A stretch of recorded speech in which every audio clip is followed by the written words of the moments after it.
So, welcome to Google. Is that the way that I've got this set up is the computer is over here, so if I'm going to do something on the computer, I have to get out of this frame, but you should still be able to hear me. Welcome to the introductory stuff for Intro to Biology, Molecules and Cells. I'm Professor McDarby, as in profmcdarby.com. I took that name because it's prof people will remember. Professor, is it one S, is it two S's, is it OR, is it ER? You don't have to worry about being able to spell professor. So profmcdarby.com will get you to this. This used to be a page on the FMCC server, but not anymore. And this is where all of my classes information are. And here's this class, SCI 135, Introduction Biology, Molecules and Cells. And it's a link. And it takes you to the syllabus. Is it, I try to stay a little bit out of the way. I'm still trying to figure out how to get this from not flashing, or get this to not flash, but it is what it is, as they say sometimes. This is the syllabus. It is actually the syllabus I would normally have for a typical fall semester, with just this big disclaimer at the front end saying, this is all up in the air.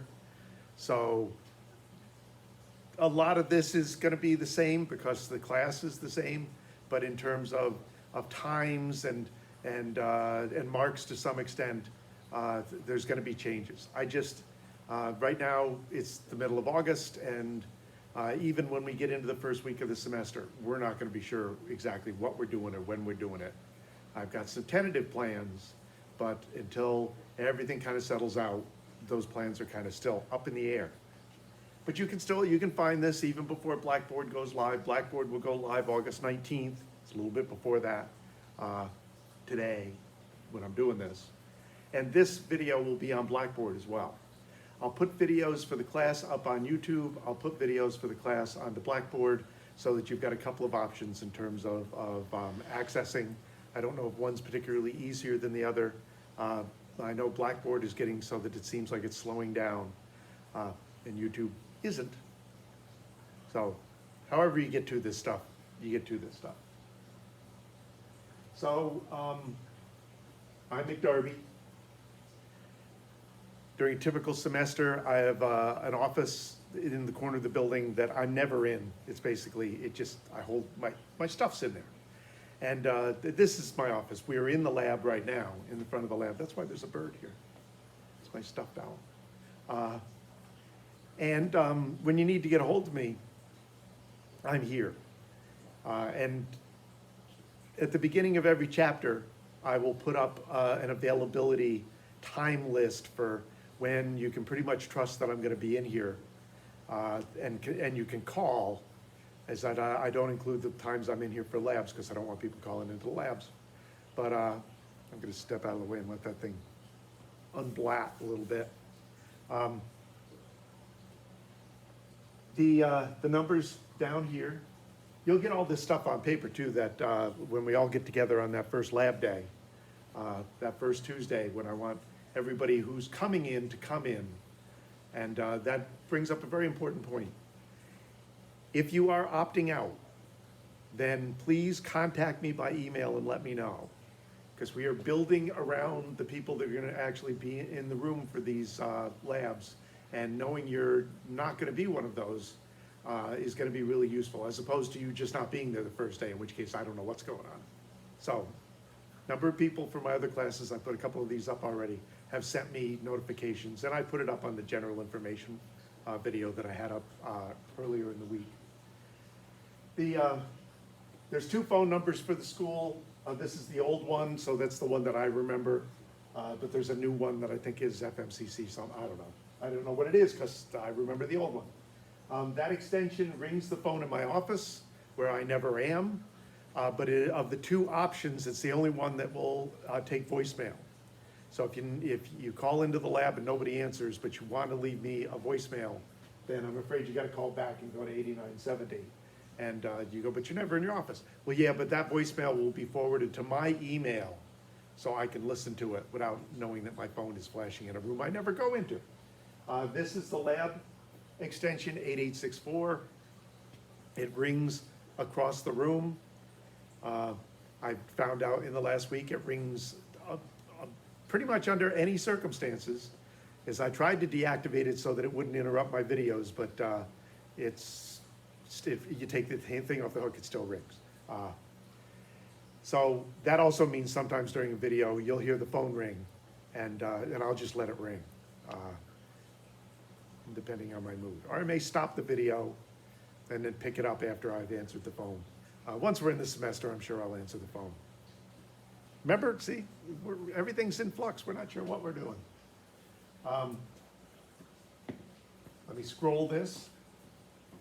As I said, there's an email link there. I do reply to emails, sometimes just to say, I got this, just to let you know that it got through. Email not getting through is not as big a problem nowadays as it used to be when email was early, but people like to acknowledge that somebody, like, you know, when you send a text, you like to get the text back. I'm not an immediacy person. I don't necessarily reply to the email immediately. So if you're one of those, why isn't he texting me back? It's been 37 seconds. I'll get to it, or at least I will try to. Every once in a while, if I get a whole bunch of them, and I look at them someplace where I can't reply, when I go back, it may be off the screen, and sometimes I will miss one under those conditions. But for the most part, I will acknowledge an email, unless you're just sending me a thank you or something that doesn't really need to be acknowledged. We've been going back and forth, and you've sent me one that's obviously supposed to be the last one in the string. I'll let it be the last one in the string. I am lobbying like crazy to have the exams be like the exams have been in the past, which is in-class exams that you study for and you come in and you got an hour to do, well, or more. And then you're done with it, and then we jump into the next section and we go on to the next, build to the next exam. As opposed to exams that I put up the document on the web and you get to do it at home, which sounds like a really good idea, except you still gotta go through all the information you would have studied, and a lot of times you've got to understand it a little bit better to answer the type of questions I would ask in a remote exam. And if you go onto the internet and find the answer, it's not going to count for anything, because it's pretty obvious when you do that, and you're going to be specifically told not to use the internet to find answers. What's he talking about? There's very little introductory basic biology on the internet.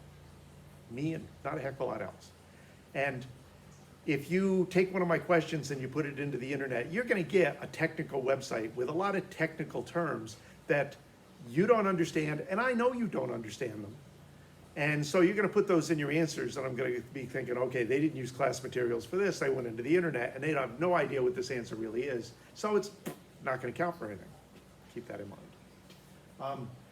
Another thing about, if I can get as I said, I'm lobbying to try to book a big room like the theater and have everybody come in for an exam, and we'll spread you out, and then take the time and have it go that way.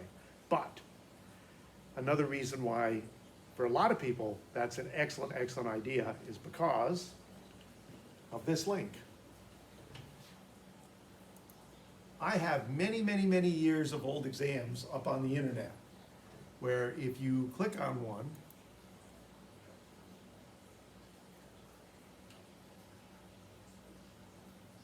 okay, I'm not entirely sure what that was. I had to change websites, so there's some weird glitches going on. There we go. There's some weird glitches that happen sometimes with this migration, as I sometimes need to go back in and clean up some stuff, as I do the programming for all these pages. So there's the third exam from a couple of years ago. And my typical exams are a section of multiple choice, a section of short answer, which tends to make people's heads explode. Short answers are not a type of questioning people get a lot anymore. Long answers, which tend to be lists, and bonus questions. And each exam has an answer key that tells you, after you've tried the exam and figured out what you could remember and what didn't remember, is that it tells you what the answers are, and to a large extent explains what the answers are. And of course, for if we wind up doing remote exams, this is not going to be terribly useful at all, because my remote exams aren't going to look anything like this, and they're not going to be the same questions.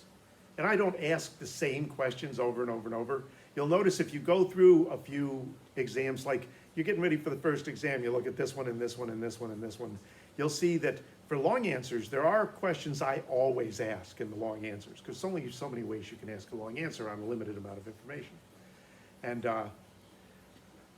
And whether we do it this way or not, I can't help myself.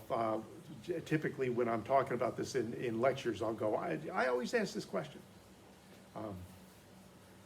But if you look, you'll pick up pretty quickly that there's some questions you can just prepare for, because you're going to get asked it. But that's not necessarily going to be true if we're doing a remote exam. So who knows?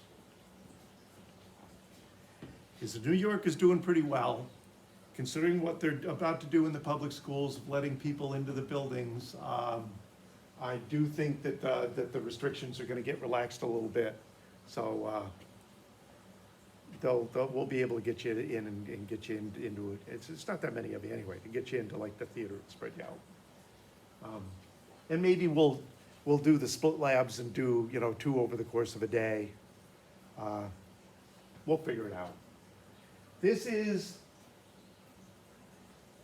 a non-majors, so this is not for people that are going into the sciences course, but it is a prerequisite for a lot of people that are going into science-adjacent specialties, like nursing or radiation technology, and you say rad tech, or physical therapy, although they generally want a majors course.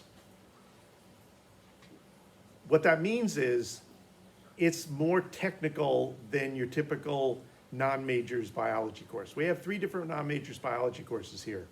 This is by far the most difficult material-wise, as it is very, very similar to my majors course with a reduction in details, but the basic concepts are there. So you should be warned, this is a tough course. And there are going to be people in here who absolutely need it as a prerequisite to get into stuff.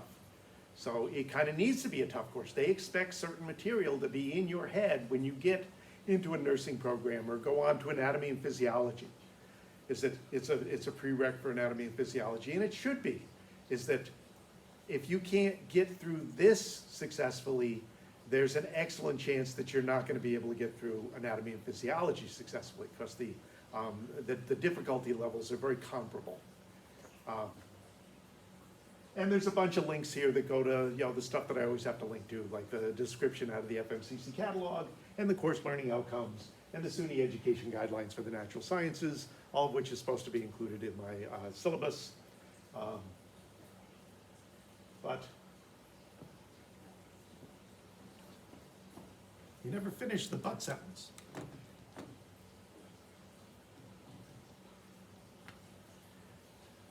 The book is not a paper book.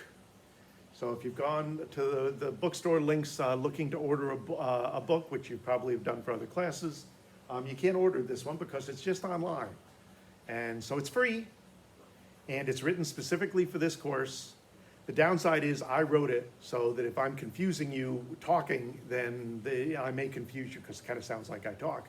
But it is full of links to help you figure stuff out. So I'm going to go there. So here's the chapters, not a lot of chapters. Here, we'll go to something that. So it's a column of text, and then on the other side, a column of links. sometimes to articles, a lot of times to a kind of a different take on the same material. So if what I've written is confusing you, excuse me, you can go on and listen to somebody else do it. And a lot of times it's links to videos or links to pictures. Oh, it's a video. There's a picture of sugar molecules. So that when I talk about sugar molecules being a ring with an oxygen bridge, there's the ring with the oxygen bridge, here's the ring with the oxygen bridge. And so if you're sitting there going, what the heck's he talking about, a ring and an oxygen bridge? Is that everything at these corners is carbon, so it connects to a bunch of other stuff. Oxygen only has 2 bonds, so it's holding that ring together. And also is the place where the ring opens up sometimes, and that does a lot of nasty things in the world. We'll talk about that very, very briefly in class. It always opens the links in another tab, which it's supposed to do. So this is the book, and we will go through all 10 chapters. Some chapters are bigger than others. I do have the semester broken up into quarters. I just discovered, because of what looks like I'm gonna need to do with the labs, that I just realized I've shifted some of these dates. So the dates that are up there right now are gonna be different when you look at this sometime later, because I'm about to go make myself a note to make sure I change the dates on the website.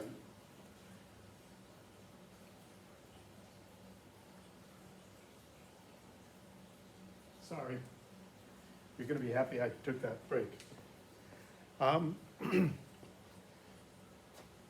Even if it's a remote exam, the remote exam maybe will cover those dates where maybe it'll come out a day early and do a day later, because remote exams, I give you a little bit of time to do it. But this is roughly how the semester is broken up. And when I sat down with the calendar to figure out how to do these one-on, one-off, one-on, one-off labs, I realized that I was gonna give half the class an exam after they'd done the lab on the material, and half the class the exam after they'd done or before they'd done the lab on the material. So I shifted the exam so that everybody at least has the lab on it beforehand. This is a very strange semester. As far as this breakdown is concerned, in terms of points and percentages, my typical semester tops out to 1,000 points, which makes it very easy to calculate percentages at the end, which is how I discovered our old Power Campus. On campus system that calculated grades did it wrong, couldn't do the math right. I'm now using the Blackboard, which everybody tells me does the math right. We will see. But I don't know for sure how many points we're going to wind up with. So the key thing for the grades at the end of the semester will be percentages.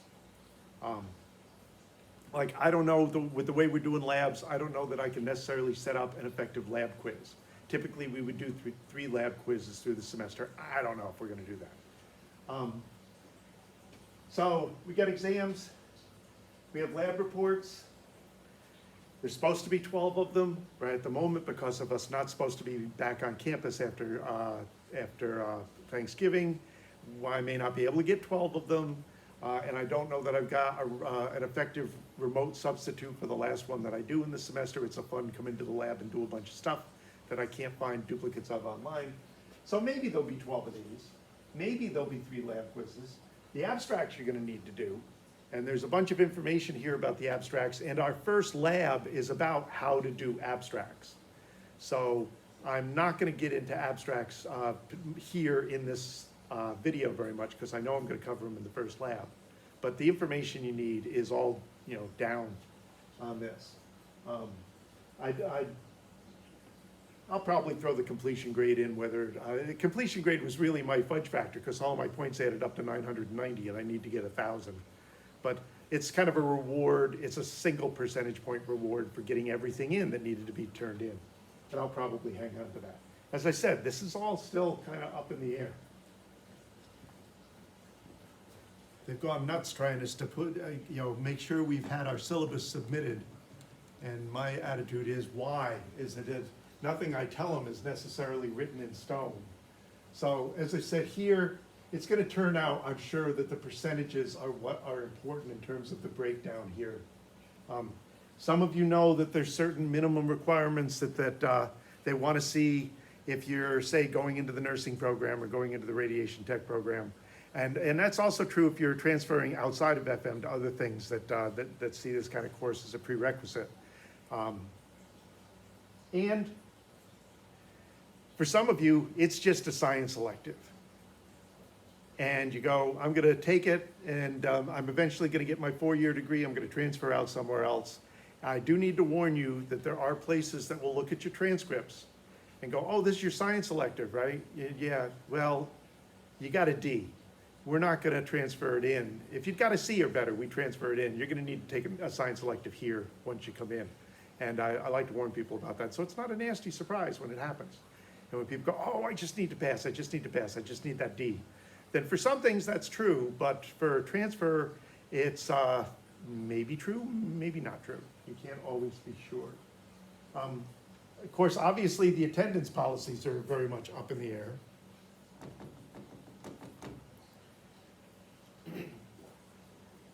For the people that are coming in, I expect you to be in a lab. Is that I don't know for sure if you know, we're going a week on and then the other half in the next week. I don't know if you miss one, whether I could fit you into the class doing it the other week. I don't know. But virtually any lab that we're doing in person, we could arrange for you to come in and do it on your own. I think almost any of those. And there's other options. So come to the lab. If we do quizzes in person or we do exams in person, then my rule is, if you can't get there, let me know. Is it, let me know well ahead of time if it's something that you've planned and you got to do.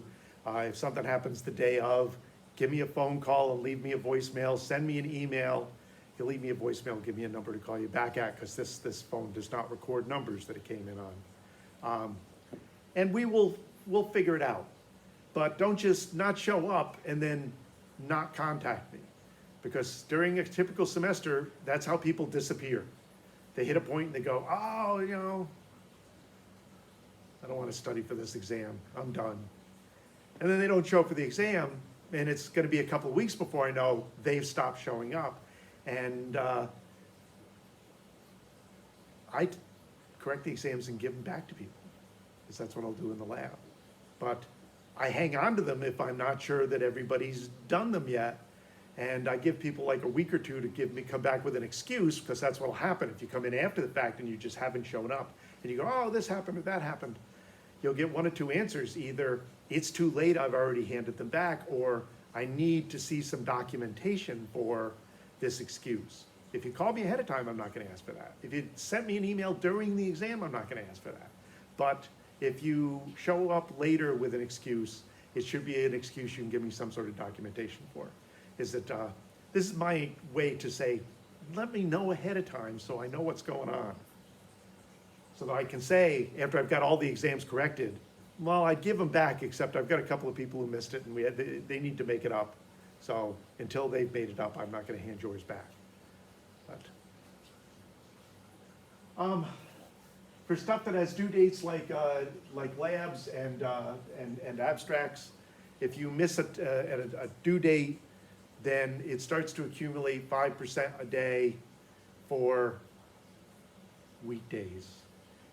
It typically in a typical semester would be FMCC class days, but since at least part of this is all remote, there's no such thing as FMCC class days anymore. So I guess I'll go to just weekdays, not count the weekends. Remember, see, I'm making this up as I go along because this is so crazy. Now the lecture schedule, I'm going to post lectures on Blackboard. I'm going to post lectures on YouTube, and they're going to more or less correspond to the days that I would have done them in class. So they'll be up on Blackboard with dates associated with them. And we'll get through part of chapter 4 before I throw the first exam at you, because that's what happens during a typical semester. I know where the breaks typically are. I know what I usually get to a quarter of the way through. And so that's what I'm gonna do in terms of the exams that we're gonna do. And then we'll pick up, okay. This is gonna change too. I just realized that, that I didn't go through and readjust for, is I've got my calendar all set up a different way. Fortunately, it's still August.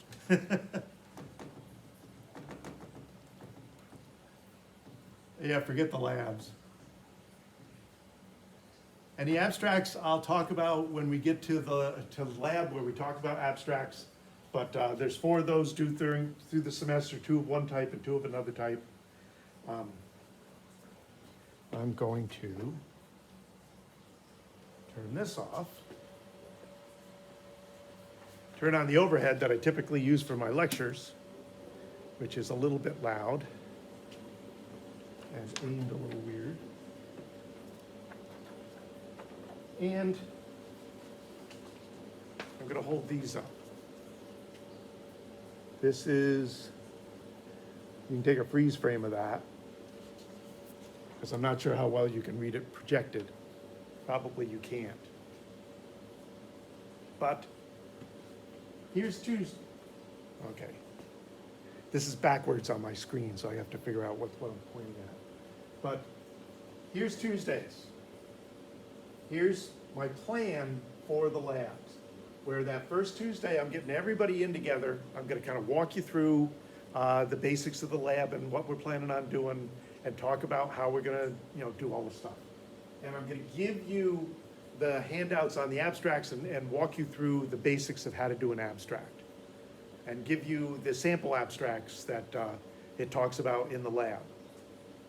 If you're doing this completely remotely, then I've got abstracts you have to go into the databases and find. It's a whole thing. But there are samples available for people that are doing it all remotely as well. And then 1 week on, 1 week off. Experiment design, experiment design. The class will be split in half. Half of you will be doing it here, half will be doing it there. And I'm going to give you a remote measurement lab to do, so that in 2 weeks' time, you'll be doing 2 labs. One in person, one not. And that's kind of the way this works, where in the end of September, that first abstract is due. That's a hard date on the 29th for both sections. It isn't,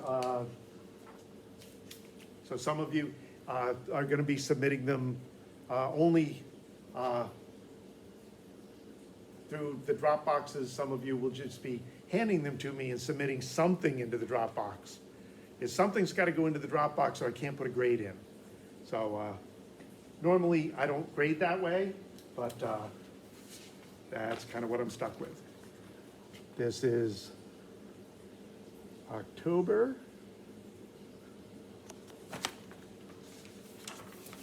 And the same thing continues, where we've had classification, we got classification, there's an ethics remote.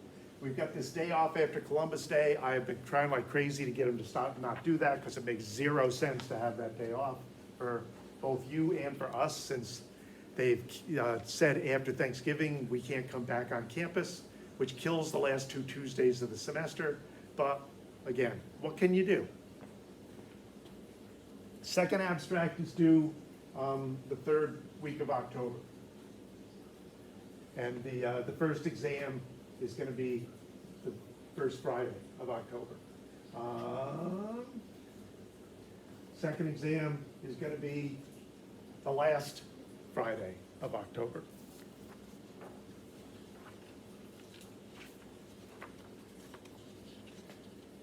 There's November.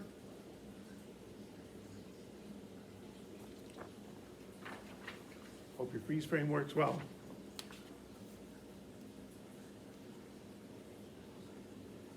So a couple of weeks where you get to hands-on work with microscopes, very simple lab, but it gives you an idea how stuff works. It's a nice thing about a lab, you get your hands on stuff and work it.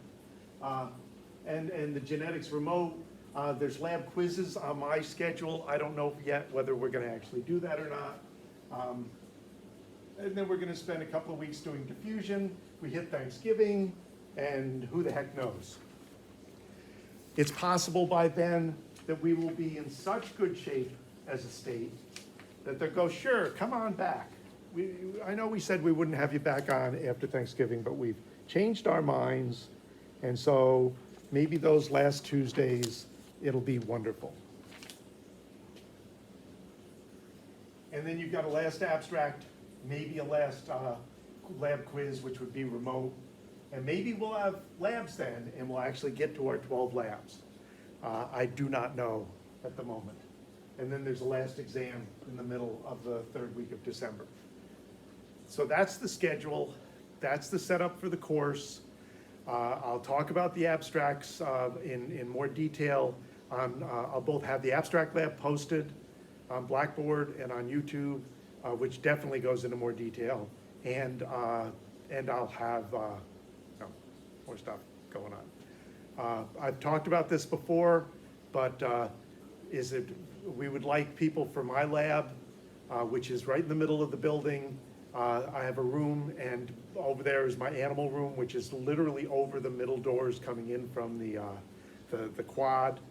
And if people parked by the student union up front by 67 and came in between the quad and the administration building and right across and through the doors and up the stairs, they can come into the lab here and not be coming in the same way that people are coming in for the other classes, the other labs, which are going to be active. And that way you're not crossing paths and sharing germs and all that other stuff. I believe that's pretty much everything I needed to say. I'm just kind of getting out of the way so the screen doesn't blot out. Not that you can really read it. I will see everybody on the 8th. Half of you in the morning and half of you in the afternoon.